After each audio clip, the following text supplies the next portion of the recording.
काठमाडौँ निजगढ द्रुत मार्ग निर्माण पेचिलो बन्दै 1.5 दशकको अवधिमा 22% प्रगति कहिल्यै सम्पन्न होला द्रुत मार्ग। नेपाली सेनामाथि गम्भीर प्रश्न के अवरोध झेल्दैछ नेपाली सेनाले? काठमाडौँ निजगढ फास्ट ट्र्याक विशेष द न्यूज रिव्यू।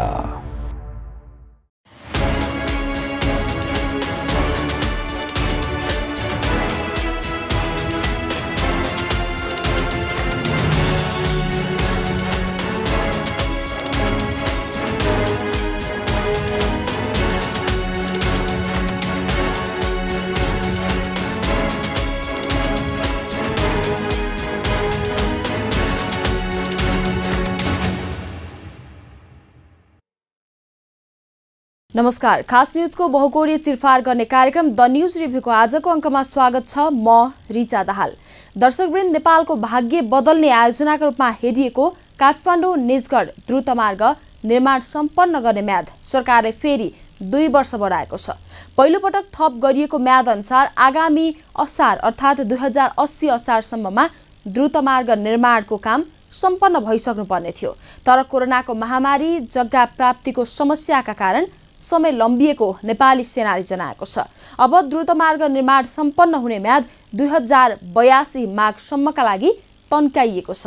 तर सुरुङ तथा पुल निर्माणको काम जे जसरी अघि बढेको छ त्यसलाई आधार मान्ने हो भने काठमाडौँ निजगढ द्रुत मार्ग निर्माण सम्पन्न हुन कम्तीमा पनि 5 वर्ष लाग्छ। नेपाली सेनाको व्यवस्थापनमा निर्माणाधीन राष्ट्रिय गौरव तथा रणनीतिक महत्त्वको काठमाडौँ तराई द्रुत मार्ग फास्ट ट्र्याकको काम निकै सुस्त देखिएको छ। नेपाली सेनाले उपलब्ध गराएको मङ्सिर मसान्तसम्मको तथ्याङ्क अनुसार फास्ट ट्र्याकको भौतिक प्रगति 21.64% भएको छ। त्यस्तै वित्तीय प्रगति पनि 20% को हाराहारीमा छ। गत साउनमा सेनाले संघीय संसदको विकास तथा प्रविधि समितिलाई पनि यो आयोजनाको प्रगति विवरण पेश गरेको थियो। उक्त प्रतिवेदन अनुसार फास्ट ट्र्याकको भौतिक प्रगति 21.18% मात्रै भएको थियो। साउनदेखि अहिलेसम्म पनि आयोजनाको काम निकै सुस्त देखिएको छ। साउनदेखि मङ्सिरसम्म जम्मा 0.46% काम मात्रै भएको छ। गत साउनमा संघीय संसदको विकास तथा प्रविधि समितिले पूर्व निर्धारित कार्यतालिका अनुसार ठेक्का व्यवस्थापन हुन नसकेको औल्याउँदै सेनासँग कार्यतालिका मागेको थियो। त्यस्तै आयोजना समयमै सम्पन्न गर्न पनि निर्देशन दिएको थियो। सरकारले 2074 वैशाख 21 गते यो द्रुतमार्ग व्यवस्थापनको जिम्मा सेनालाई दिएको थियो। मन्त्री परिषदको निर्णयअनुसार 2074 वैशाख 21 गतेदेखि फास्ट ट्र्याकको जिम्मा पूर्ण रूपमा नेपाली सेनाले पाएको हो। काठमाडौँ निजगढ फास्ट ट्र्याकलाई किन नेपालको भाग्य बदल्ने आयोजना भनिएको हो? यो आयोजना निर्माणको प्रगति के कस्तो छ त? दर्शकवृन्द, आजको द न्यूज रिभ्यूमा प्रस्तुत छ। यसै सन्दर्भमा हाम्रा सहकर्मी बिन्दुकान्त घिमिरेले तयार गरेको टिप्पणी। काठमाडौँ निजगढ द्रुत मार्ग निर्माण पेचिलो बन्दै 1.5 दशकको अवधिमा 22% प्रगति कहिल्यै सम्पन्न होला द्रुत मार्ग। नेपाली सेनामाथि गम्भीर प्रश्न के अवरोध झेल्दैछ नेपाली सेनाले? काठमाडौँ निजगढ फास्ट ट्र्याक विशेष द न्यूज रिव्यू। गणतन्त्र स्थापनासँगै 2065 सालमा राष्ट्रिय गौरवका करिब 1 दर्जन ठूला आयोजना निर्माणको घोषणा गरिएको थियो। त्यसमध्ये सबैभन्दा चर्चित र जनता उत्साहित भएको आयोजना थियो काठमाडौँ निजगढ द्रुत मार्ग। काठमाडौँ निजगढ द्रुत मार्ग सडकलाई नेपालको भाग्य बदल्ने आयोजनाको रूपमा सबैले हेरेका थिए, किनकि यो आयोजना निर्माण सम्पन्न हुनासाथ राजधानी काठमाडौँ र तराईको सडक यातायात दूरी 1 घण्टाको मात्रै हुन्छ। अहिले काठमाडौँबाट निजगढ पुग्न मोगलिङ नारायणगढ हुँदै करिब 400 किलोमिटर दूरी पार गर्नुपर्छ। समय करिब 8 घण्टा लाग्छ। देशको कुल जनसङ्ख्या मध्ये 53% जनसङ्ख्या तराईमा बस्छन्, 15% जनसङ्ख्या राजधानी काठमाडौँमा बस्छन्। नेपालको करिब 70% जनसङ्ख्या प्रत्यक्ष लाभान्वित हुने यो आयोजनाको आर्थिक महत्त्व सानो छैन। त्यति मात्र होइन, राजधानी काठमाडौँमा अन्तर्राष्ट्रिय स्तरका ठूला विमानहरू अवतरण गर्न सक्ने विमानस्थल बनाउन सम्भव छैन। यसका लागि एकमात्र विकल्प हो बाराको निजगढ काठमाडौँ निजगढ द्रुतमार्ग र निजगढमा बन्ने भनेको अन्तर्राष्ट्रिय विमानस्थल एक अर्काका परिपूरक योजना हुन्। तर देशका लागि ज्यादै नै महत्त्वपूर्ण यी दुवै आयोजना निर्माणले गति लिन सकेका छैनन्। निजगढ अन्तर्राष्ट्रिय विमानस्थल निर्माणको काम त थालनी नै भएको छैन। काठमाडौँ निजगढ द्रुतमार्ग निर्माणको काम यही गतिमा अघि बढ्ने हो भने अझै 1 दशक लाग्ने अवस्था छ, किनकि निर्माण सुरु भएको 4.5 वर्ष बित्दा जम्मा 22% काम सम्पन्न भएको नेपाली सेनाले जनाएको छ। यही रफ्तारमा काम हुने हो भने बाँकी 78% काम सम्पन्न हुन कति समय लाग्ला? सिधा हिसाब गर्ने हो भने पनि अझै 15 वर्ष लाग्ने देखिन्छ। आखिर द्रुतमार्ग निर्माणमा किन भइरहेको छ त यस्तो? नेपाली सेना आफै संलग्न भएको आयोजनाको गति त यस्तो छ भने अन्य आयोजनाको हविगत के होला भन्ने अनेक थरी प्रश्न उत्पन्न भएका छन्। दर्शकवृन्द, द न्यूज रिभ्यूको अबको श्रृङ्खलामा प्रस्तुत छ यस सन्दर्भमा छोटो चर्चा। बिना उल्झन फटाफट काम भएको भए गत भदौमै द्रुत मार्ग निर्माणको काम सम्पन्न भइसक्ने थियो। 4 वर्षभित्र निर्माणको काम सम्पन्न गर्ने गरी 2074 वैशाखमा मन्त्री परिषदले द्रुत मार्ग निर्माण व्यवस्थापनको काम नेपाली सेनालाई दिएको थियो। नेपाली सेनाले पनि आफ्नो प्रतिष्ठाको प्रश्न भएको भन्दै निर्धारित समयमै निर्माण सम्पन्न गर्ने प्रतिबद्धता जाहेर गरेको थियो। तर 4 होइन 5.5 वर्ष बितिसक्यो। काम सम्पन्न भएको छ जम्मा 22%। तैपनि नेपाली सेनाले अबको 3 वर्षभित्र अर्थात् 2083 साल असारभित्र निर्माणको काम सम्पन्न गर्ने प्रतिबद्धता दोहोर्याइरहेको छ। 5.5 वर्षको अवधिमा 22% मात्रै काम सम्पन्न गरेको नेपाली सेनाले अबको 3 वर्षभित्र बाँकी 78% काम सम्पन्न गर्न सक्ला त? धेरैले पत्याएका छैनन्। नेपाली सेनाले 11वटा प्याकेजमा काठमाडौँ निजगढ द्रुत मार्ग निर्माण आयोजनाको काम अघि बढाएको छ। नेपाली सेनाको उत्साहमा कुनै कमी आएको देखिन्न। तर अझै काठमाडौँ उपत्यकापट्टि सडक रेखाङ्कन विवाद सुल्झिएको छैन। 0 किलो मानिने ललितपुरको खोकनामा जग्गा विवाद कायमै छ। उता निजगढ तर्फको 0 किलोमिटरबाट भने निर्माणले उत्साहजनक गति लिएको छ। निजगढदेखि राजदमारसम्मको 22 किलोमिटर खण्ड कालोपत्रे नै गरी ठेक्का निकालिएको छ। तर आयोजनाका सबैभन्दा जटिल तथा समय लाग्ने भनेको पुल तथा सुरुङ निर्माणका लागि हो। कुल 72 किलोमिटर मध्ये पुल र सुरुङ गरी करिब 17 किलोमिटर निर्माण गर्नुपर्नेछ, जसका लागि भर्खर काम सुरु हुँदैछ। द्रुत मार्गमा बनाउनु पर्ने करिब 80वटा पुलमध्ये 3वटा पुल 100 मिटर भन्दा बढी उचाइका हुन्। यस्ता पुल निर्माण ज्यादै जटिल तथा खर्चिलो मानिन्छ। त्यसैगरी द्रुत मार्गमा निर्माण गरिने सुरुङ सडकहरू पनि थानकोट नौबिसेको जस्तो सामान्य होइन।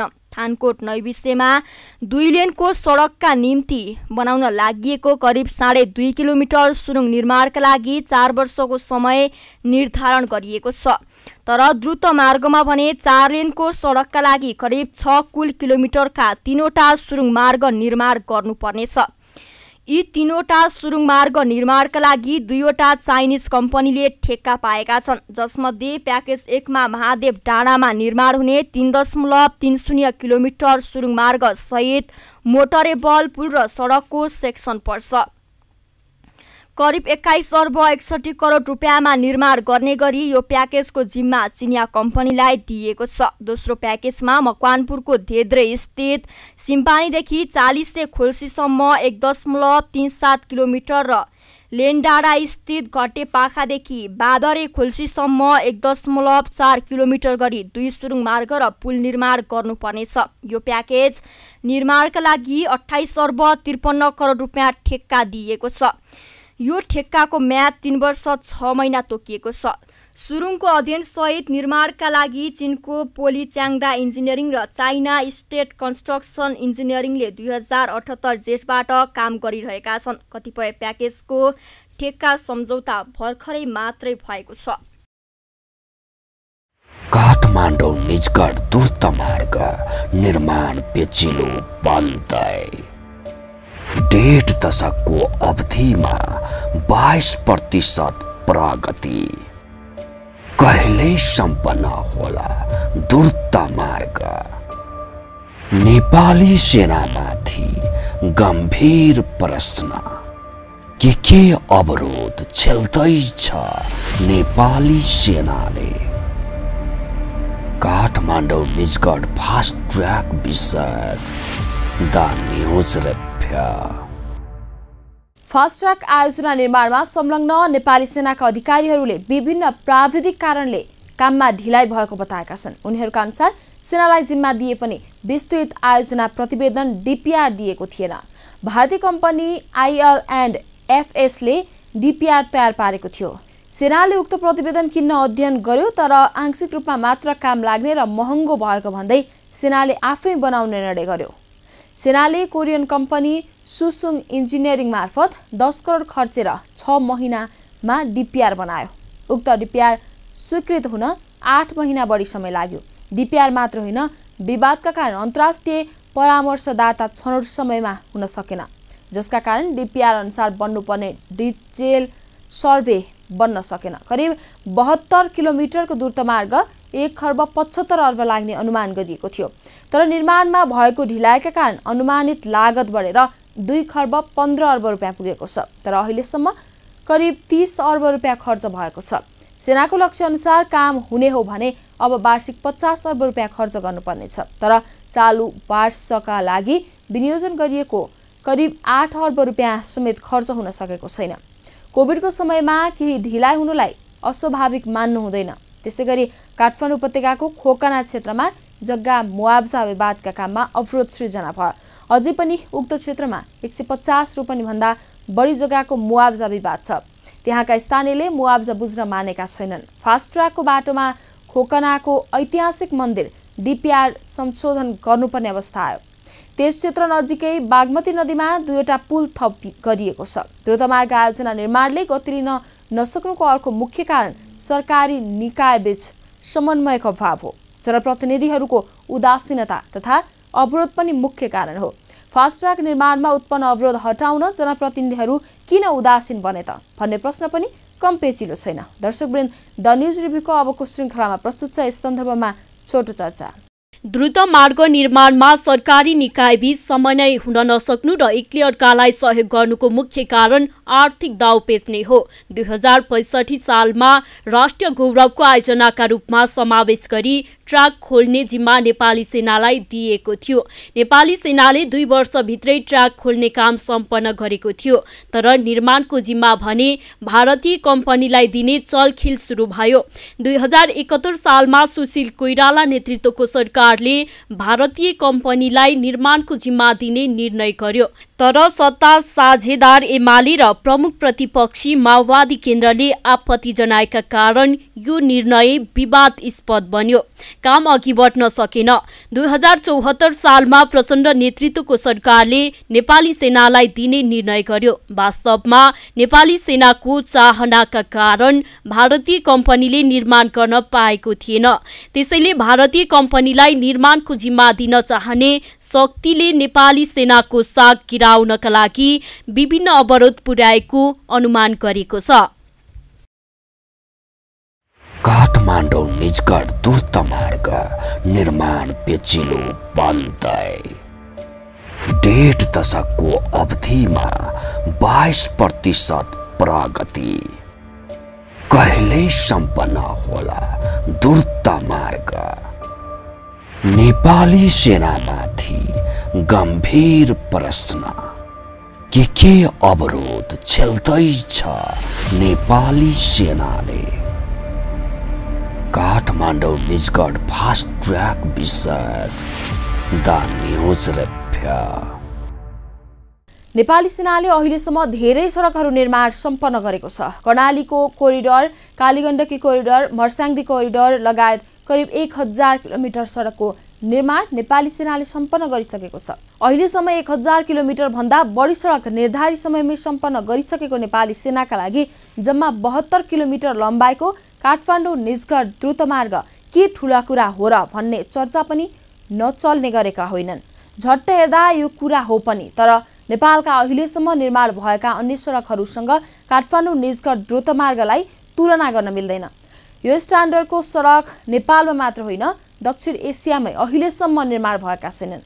पहिलो कुरा त यो सडक अत्यन्त कठिन भूगोलमा निर्माण हुँदैछ। दोस्रो कुरा यो सडक सरल रेखामा बन्दैछ। चिया पिउँदै ड्राइभिङ गर्न सकिने स्तरको सडक निर्माण गर्न लागि हो। 1300 मिटर उचाइको काठमाडौँ उपत्यका र 200 मिटर उचाइको निजगढ बीच दर्जनौं पहाडहरू छिचोलेर जम्मा 72 किलोमिटर दूरीको चिया पिउँदै ड्राइभिङ गर्न मिल्ने सडक कस्तो होला।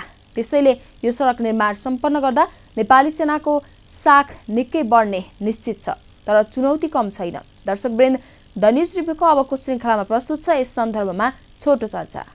निर्माणाधीन काठमाडौँ निजगढ द्रुत मार्गमा 3वटा सुरुङ मार्ग र 80वटा भन्दा पुलहरू रहेको त्यसको डिपिआरमा उल्लेख छ। निर्माणका लागि बढी समय लिने मुख्य कामहरू नेपाली सेनाले सुरु गर्न सकेको छैन। सुरुङ पुल निर्माणले बढी समय लिन्छ र अर्को कुरा भिड पहरा फोर्ने अनुभव नेपाली सेनालाई छ। तर सुरुङ र पुलहरू निर्माणमा नेपाली सेनाको पटक्कै अनुभव छैन। त्यसमा पनि द्रुत मार्गमा बन्ने सुरुङ र पुलहरू सामान्य हुँदैनन्। यसका लागि नेपाली सेना अन्तर्राष्ट्रिय परामर्शदाता र ठेकेदारको भर पर्नुपर्छ। अबको दिनमा अन्तर्राष्ट्रिय परामर्शदाता र ठेकेदारले जे भनियो त्यही मान्नुपर्ने चुनौती नेपाली सेनालाई छ। यो गुणस्तर र यो आकारको सडक नेपालमा नै पहिलो पटक बनिरहेको अवस्था हो भने हेक्का नेपाली सेनाले राख्नै पर्छ। सडक बनाउने प्राविधिक र व्यवस्थापकीय क्षमता सेनासँग भन्दा सरकारी निकाय सडक विभागसँग बढी छ। तर सडक विभागको सहयोग लिन नेपाली सेनाले सकिरहेको छैन। द्रुतमार्गको सुरुङ तथा पुल निर्माणको काम नेपाली सेनाका लागि बोकाको मुखमा कुविन्डो हुने चुनौती 4 वर्ष अघि नै भारतीय निर्माण कम्पनीले दिएको थियो। त्यसैले पनि यो सडक नेपाली सेनाको साखसँग प्रत्यक्ष जोडिएको छ। फास्ट्याग निर्माण सम्पन्न गर्ने म्याद 2.5 वर्ष थपिएको छ। तर अबको 5 वर्षभित्र निर्माण सम्पन्न भयो भने पनि मुलुकका लागि निकै ठुलो उपलब्धि हो। किनकि यति ठुलो लगानीको र यति जटिल भौतिक पूर्वाधार नेपालमा अहिलेसम्म निर्माण भएको छैन। यो नै पहिलो हो।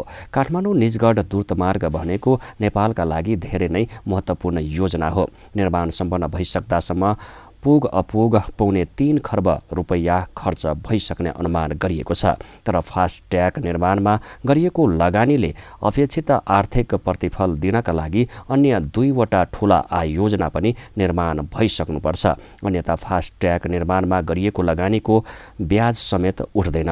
निजगढ अन्तर्राष्ट्रिय विमानस्थल र टोखा छहरे सुरुङ मार्ग सहितको काठमाडौँ रसुवा गढी सडक निर्माण सम्पन्न नभएसम्म काठमाडौँ निजगढ द्रुतमार्गमा गरिएको आर्थिक लगानीको प्रतिफल प्राप्त हुन सक्ने अवस्था छैन। तर निजगढ अन्तर्राष्ट्रिय विमानस्थल र टोखा चहरे सुरुङ मार्ग सहितको काठमाडौँ रसुवा गढी सडक आयोजना अहिलेसम्म प्रारम्भिक चरणमा पनि छैन। काठमाडौँ निजगढ द्रुत मार्ग निर्माण पेचिलो बन्दै 1.5 दशकको अवधिमा 22% प्रगति। कहिले सम्पन्न होला द्रुत मार्ग? नेपाली सेनामाथि गम्भीर प्रश्न। के अवरोध झेल्दैछ नेपाली सेनाले? काठमाडौँ निजगढ फास्ट ट्र्याक विशेष the news review. Kathmandu Nijgadh fast track निर्माणमा ढिलाइ हुनु जति चिन्ताजनक हो त्योभन्दा चिन्ताजनक भनेको यो आयोजनाका पूरक आयोजनाहरूको निर्माण थालनी नहुनु हो। निजगढ अन्तर्राष्ट्रिय विमानस्थल परियोजना वन माफिया र भूमाफियाको चुङ्गुलमा फसेको छ। यसको उदाहरणका लागि सरकारले तदारुकता देखाएको छैन। यसैगरी टोखा छहरे सुरुङ मार्ग सहितको काठमाडौँ रसुवागढी सडक निर्माणका लागि चीन सरकारको सहयोग ढुकेर नेपाल सरकार बसेको छ। टोखा छहरे सुरुङ मार्ग योजना निर्माण अघि बढाउनका लागि प्रारम्भिक काम भनेको वातावरणीय प्रभाव मूल्याङ्कन प्रतिवेदन EIEA को काम समेत अघि बढेको छैन। यसका लागि राष्ट्रिय निकुञ्जलाई भर्खर पत्र पठाइएको सडक विभागले जनाएको छ। यही पारा हो भने टोखा छहरे सुरुङ सडक निर्माण हुन अझै केही दशक पर्खनु पर्नेछ। चिनिया प्राविधिकहरूले गरेको प्रारम्भिक अध्ययन प्रतिवेदन अनुसार टोखा छहरे सुरुङको लम्बाइ 4 किलोमिटर हुन्छ। निर्माणका लागि 30 अर्ब रुपियाँ खर्च हुन्छ। तर यो 30 अर्ब रुपियाँ लगानीको आर्थिक प्रतिफल सुरुङ निर्माण सम्पन्न भए लगतै प्राप्त हुन्छ, किनकि नुवाकोटको तादी उपत्यका राजधानी उपत्यकासँग जम्मा 4 किलोमिटरको दूरीमा जोडिन्छ। तादी उपत्यका आफै मुलुकको सङ्घीय राजधानी काठमाडौँको एक हिस्सा बन्छ। काठमाडौँबाट त्रिशुली उपत्यकाको दूरी करिब 35 किलोमिटरमा झर्छ। यो भनेको अफिस आउजाउ गर्न सकिने दूरी हो। अर्को कुरा, नुवाकोटको तादी त्रिशुली भएरै मध्य पहाडी लोकमार्ग पोखरासम्म पुग्छ। त्यसबाहेक त्रिशुलीबाट रसुवागढी हुँदै चीनको केरुङसम्म गजबको सडक बनिसकेको छ। टोखा छहरे बेत्रावती 44 किलोमिटर छ। बेत्रावती मैलुङ 10, मैलुङ स्याफ्रुबेसी 19, स्याफ्रुबेसी रसुवागढी 16 किलोमिटर छ। टोखा छहरे सुरुङ निर्माण भएपछि यो सडकको लम्बाइ करिब 12 किलोमिटर दूरी घट्ने सडक विभागले जनाएको छ। यसबाहेक यो सुरुङ मार्गको अर्को सम्भावना पनि छ। तादी नदीको पानी 200 मिटर लिफ्ट गर्ने हो भने यो सुरुङ मार्ग हुँदै काठमाडौँ ल्याउन सकिने विज्ञहरूले जनाएका छन्। 50 लाख जनसङ्ख्या रहेको काठमाडौँ उपत्यकाको खानेपानीका लागि मेलम्चीको मात्रै भर पर्नुपर्ने खतरनाक अवस्थालाई अन्त्य गर्दै अर्को विकल्प निर्माणका लागि पनि टोखा छहरे सुरुङ मार्ग महत्त्वपूर्ण छ। दर्शकवृन्द, द न्युज रिभ्यूको आजको प्रसङ्ग यति नै। तपाईँ न्युज नेपाल टेलिभिजनको प्रसारण युट्युब र फेसबुकमा पनि प्रत्यक्ष हेर्न सक्नुहुनेछ। आजको प्रस्तुतिबाट हामी सबैलाई बिदा दिनुहोस्। हेर्दै गर्नुहोला न्युज नेपाल टेलिभिजन। नमस्कार। काठमाडौँ निजगढ द्रुत मार्ग निर्माण पेचिलो बन्दै 1.5 दशकको अवधिमा 22% प्रगति। कहिले सम्पन्न होला द्रुत मार्ग? नेपाली सेनामाथि गम्भीर प्रश्न। के अवरोध झेल्दैछ नेपाली सेनाले? काठमाडौँ निजगढ फास्ट ट्र्याक विशेष द न्युज रिभ्यू।